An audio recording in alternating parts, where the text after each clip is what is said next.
This method can help answer key questions in the study of host-pathogen interactions by allowing examination of the coding, non-coding, and viral RNA expression involved in the host immune response, as well as how a pathogen can affect the host biological functions.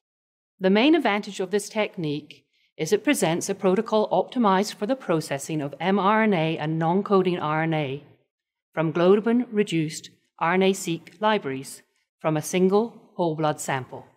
Demonstrating the technique will be Sarah Anderson, a technician from my laboratory.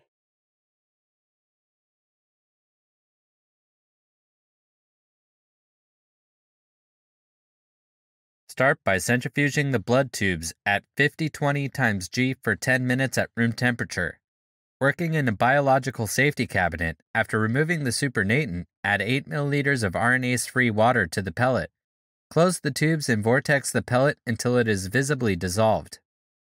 Then centrifuge the tubes at 50-20 × G for 10 minutes at room temperature to recover the pellet. Working in a biological safety cabinet, discard the supernatant and save the pellet. To isolate total RNA, start by pipetting 300 microliters of lysis binding buffer to the pellet.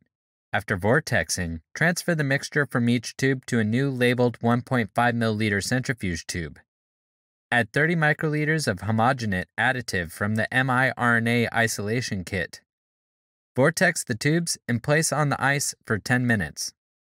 Working in a fume hood, remove the tubes from ice and add 300 microliters of the acid phenol chloroform reagent from the kit and vortex again to mix.